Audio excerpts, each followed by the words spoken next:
Dr. Angela Drummond Matthews. Welcome to Week 7 of American Literature 1. I hope you enjoyed working on your essays last week. This week, we begin a new unit in which we look at lyricism in early America. In this lesson, we start with the Puritans.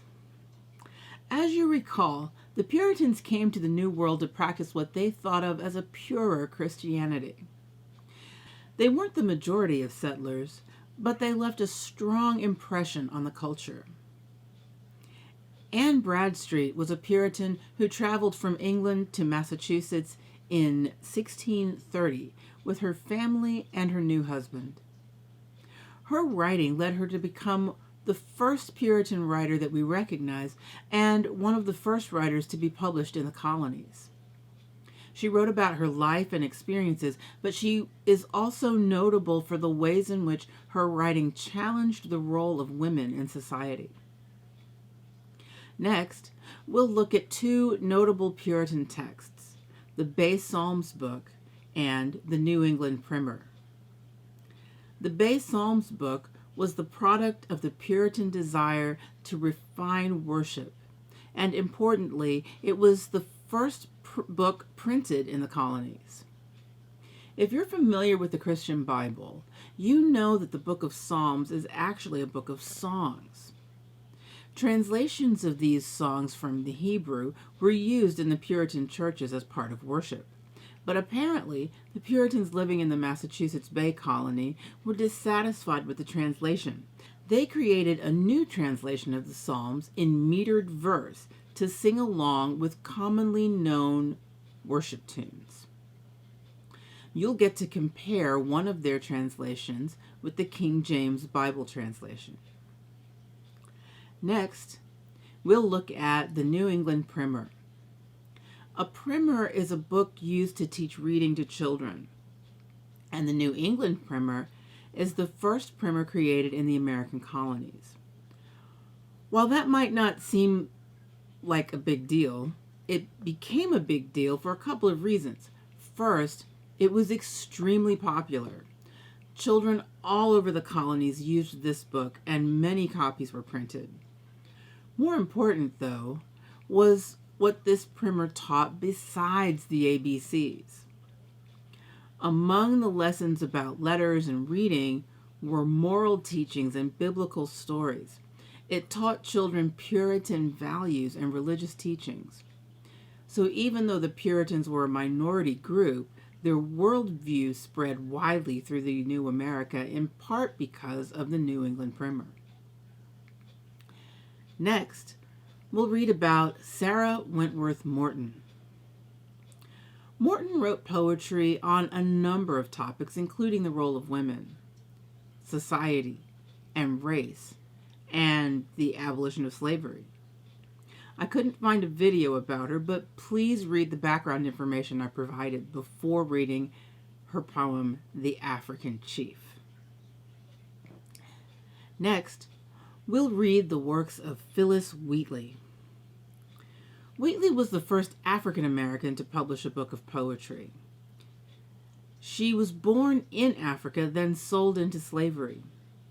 Through a combination of her own intellect and the good fortune to have been enslaved by an otherwise progressive John Wheatley, she became educated, learning to read not only English but Latin and Greek. Because of her obvious talent, the Wheatleys invested in her continued education and in the publication of her work.